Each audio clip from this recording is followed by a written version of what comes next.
भगवान शंकर माता पार्वती जी और नारद जी के साथ भ्रमण हेतु चल दिए। वे चलते चलते चैत्र शुक्ल तृतीया को एक गांव में पहुंचे। उनका आगमन सुनकर गांव की निर्धन स्त्रियां उनके स्वागत के लिए थालियों में हल्दी और अक्षत लेकर पूजा करने हेतु पहुंच गई। पार्वती जी ने उनके पूजा भाव को समझकर सारा सुहाग रस उन पर छिड़क दिया। वे अटल सुहाग प्राप्त कर घर लौटी।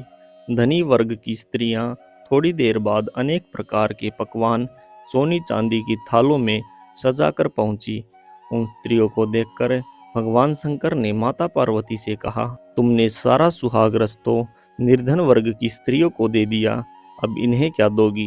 पार्वती जी बोली, प्राणनाथ, उन स्त्रियों को ऊपरी पदार्थों से बना रस दिया गया है, इसलिए उनका रस धोती से रहेगा, परंतु मैं इन धनी वर्ग की स्त्रियों को अपनी उंगली चीरकर रक्त का सुहाग रस दूंगी, जो मेरे समान सौभाग्यवती हो जाएंगी। जब इन स्त्रियों ने पूजन समाप्त कर लिया, तब पार्वती जी ने अपनी उंगली चीरकर उस रक्त को उनके ऊपर छिड़क दिया। जिस पर जैसे छींटे पड़े उसने वैसा ही सुहाग पा लिया।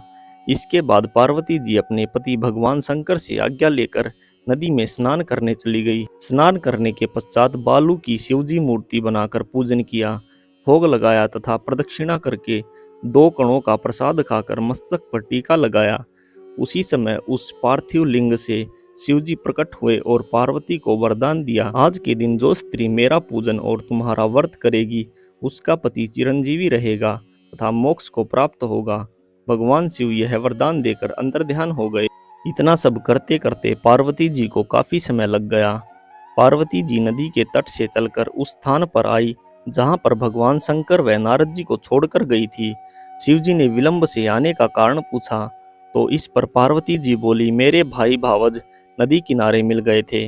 उन्होंने मुझसे दूध भात खाने व ठहरने का आग्रह किया, इसी कारण से देर हो गई। ऐसा जानकर अंतर्यामी भगवान शंकर भी दूध भात खाने के लालच में नदी तट की ओर चल दिए। पार्वती जी ने मौन भाव से भगवान शिव जी का ही ध्यान करके प्रार्थना की, भगवान आप अपनी इस अनम्य दासी की लाज रखिए। प्रार्थना करती हुई पार्वती जी भी उनके पीछे पीछे चलने लगी।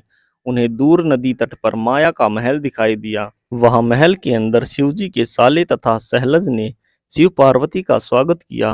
वे 2 दिन वहां रहे। तीसरे दिन पार्वती जी ने शिवजी से चलने के लिए कहा, तो भगवान शिव चलने को तैयार न हुए।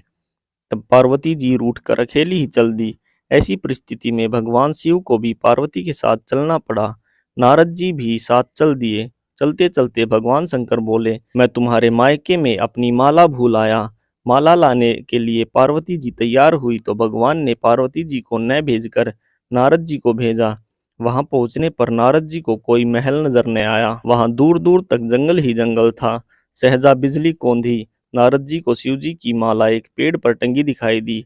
नारद जी ने उस माला को उतारा और शिवजी के पास पहुंचकर यात्रा पर कष्ट बताने लगे। शिवजी हंसकर कहने लगे, यह सब पार्वती जी की ही लीला है। इस पर पार्वती जी बोली, मैं किस योग्य हूँ, यह तो आपकी ही कृपा है। ऐसा जानकर महर्षि नारद ने माता पार्वती और उनके पतिव्रत प्रभाव से उत्पन्न घटना की मुक्त कंठ से प्रशंसा की। यह कहानी सुनने वाले और कहने वाले को अमर सुहाग की प्राप्ति होती है।